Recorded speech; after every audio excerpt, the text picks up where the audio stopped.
तो अभी आप देख रहे हैं UP board class 10th mathematics का 18 नंबर प्रोग्राम।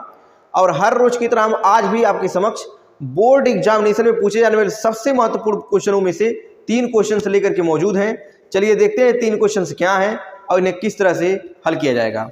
हर रोज हम आपके समक्ष 3 क्वेश्चन लेकर के प्रस्तुत होते हैं। अगर आप हाई स्कूल के स्टूडेंट हैं तो इन वीडियोज में जितने भी क्वेश्चंस हम रखे हैं इन सभी क्वेश्चनों को सीखना आपके लिए अनिवार्य है। अगर आप इन क्वेश्चनों को कर पाते हैं तो अच्छी बात है, अगर कहीं भी फंसते हैं तो इन वीडियोज की मदद से आप इन क्वेश्चनों को सीख सकते हैं। तो पहला क्वेश्चन है कि यदि द्विघात समीकरण b - cx² plus c - ax plus a - b बराबर 0 के मूल समान हो तो सिद्ध कीजिए 2b बराबर a प्लस c।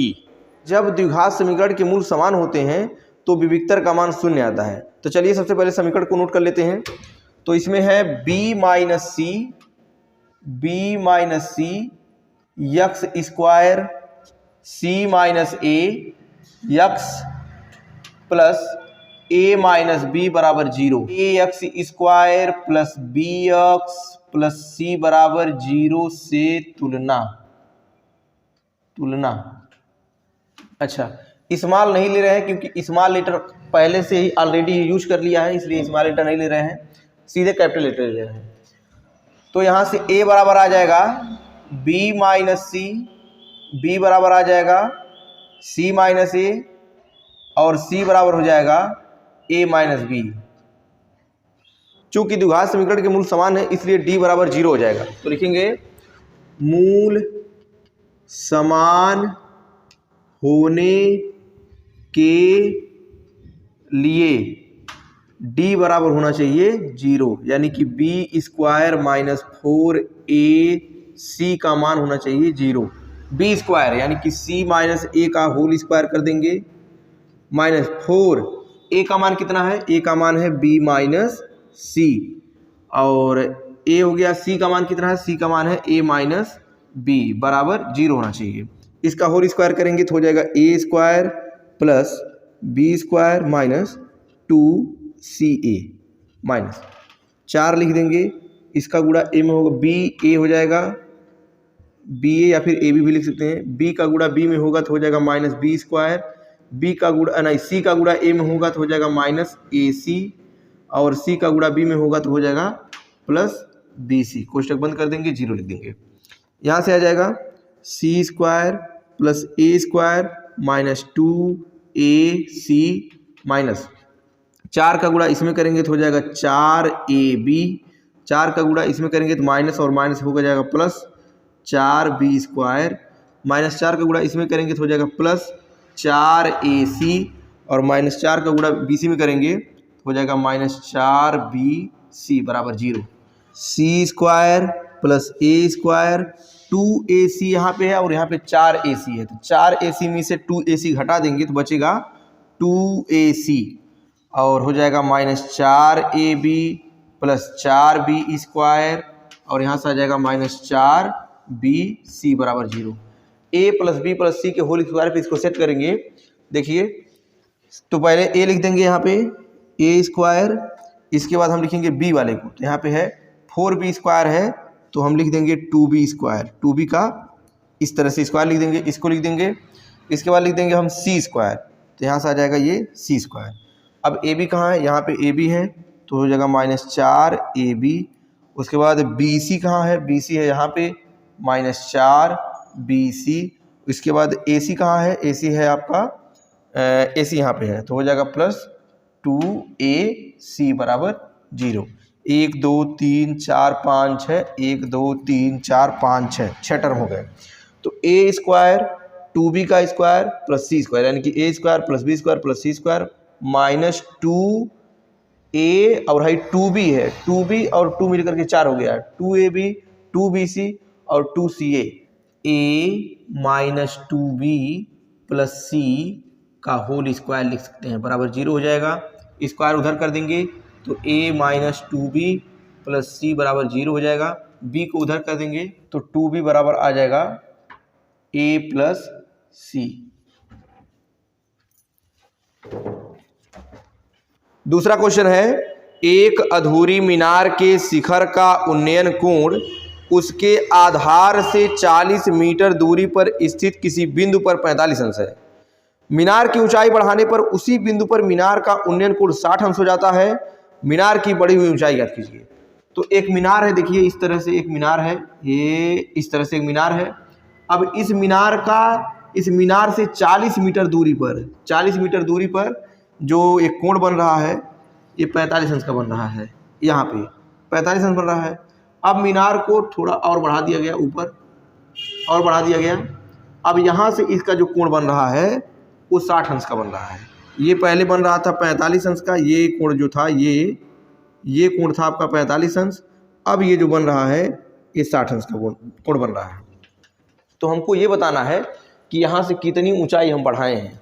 तो इसको मान लेंगे, ये मान लेंगे A है, इसको मान लेंगे ये B है, इसको मान लेंगे C है, इसको मान लेंगे D है। इसको हम मान लेते हैं कि H ऊंचाई को बढ़ाया गया है। जो बढ़ी गई ऊंचाई है वो मान लेंगे H है। और ये है A से B तक की जो डिस्टेंस है वो दे दिया है क्वेश्चन में 40 मीटर दे दिया है। अब चलिए, अब हम लिखेंगे त्रिभुज ABC में, देखते हैं। तो लिखेंगे समकोण त्रिभुज ABC में tan 45 अंश बराबर हो जाएगा लंब यानी कि BC बटे आधार यानी कि AB। तो यहाँ से आ जाएगा tan 45 अंश का मान 1 होता है, BC का मान नहीं मालूम हमको है, और AB का मान 40 है, ये पता है। 40 का 1 में गुणा कर देंगे तो हो जाएगा 40 बराबर BC, यानी कि BC की जगह पे हम 40 यूज कर सकते हैं।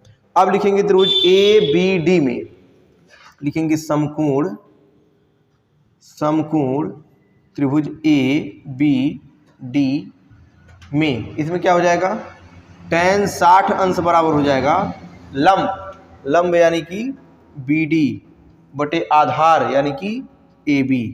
tan 60 अंश का मान होता है करड़ी में 3। BD का मान कितना है? BD का मान हो जाएगा BC प्लस H।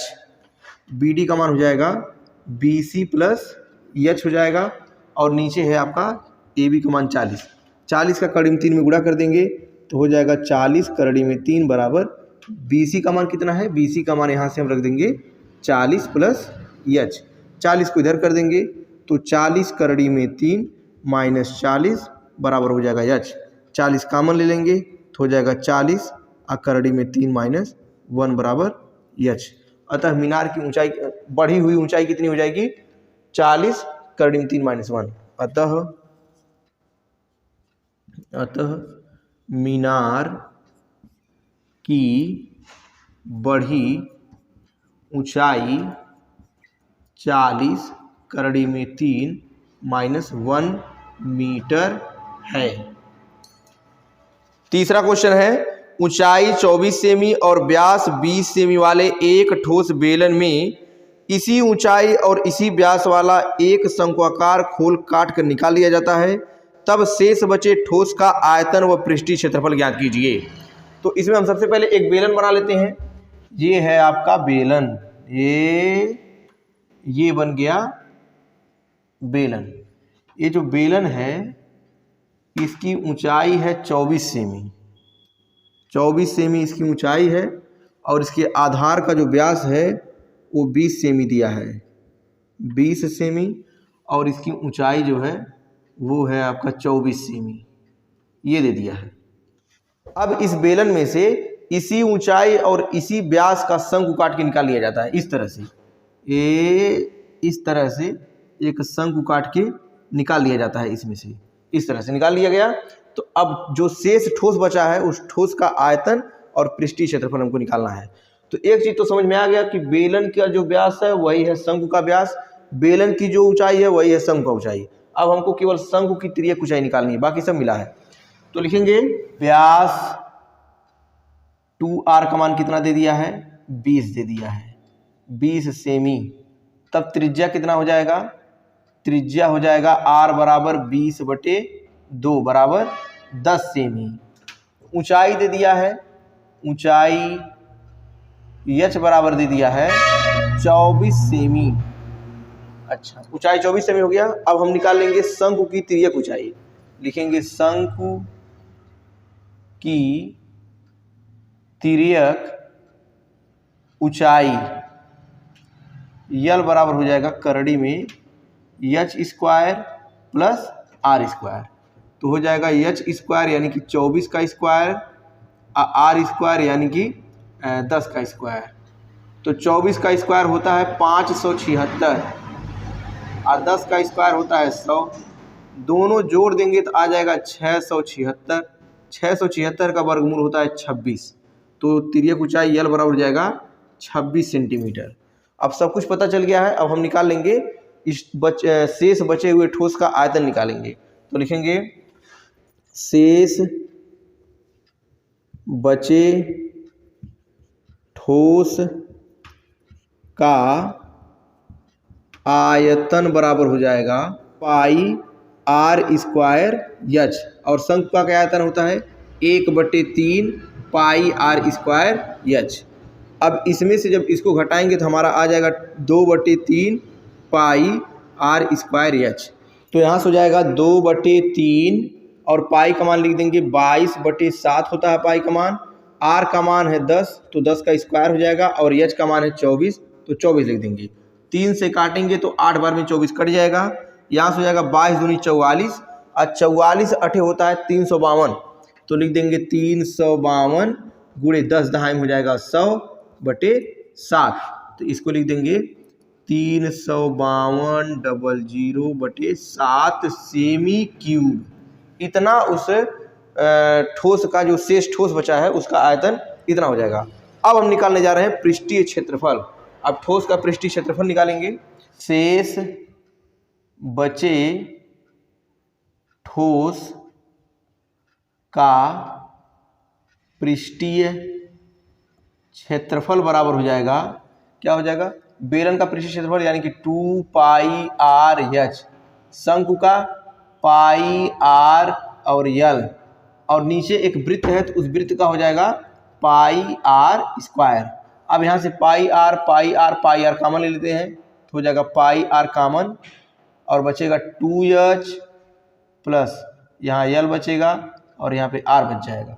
पाई का मान लिख देंगे 22/7, आर का मान है 10 और कोष्टक में 2 गुणे एच का मान है 24, यल का मान है 26 और आर का मान है 10। तो हो जाएगा 22/7, यहाँ 10 का गुणा हो जाएगा तो 220 हो जाएगा। और कोष्टक में ये जब जोड़ेंगे तो 24 दूनी 48 और 26 10 36, 48 और 36 जोड़ेंगे तो आ जाएगा 84। यहाँ लिख देंगे 84। है देखिए 12 से 84। अब 12 के गुणा इसमें करेंगे 12 दूनी 24 के 4 हासिल 2, अब 12 दूनी 24 2 26, यानी कि 2640 सेंटीमीटर स्क्वायर आ जाएगा इसका पृष्ठीय क्षेत्रफल।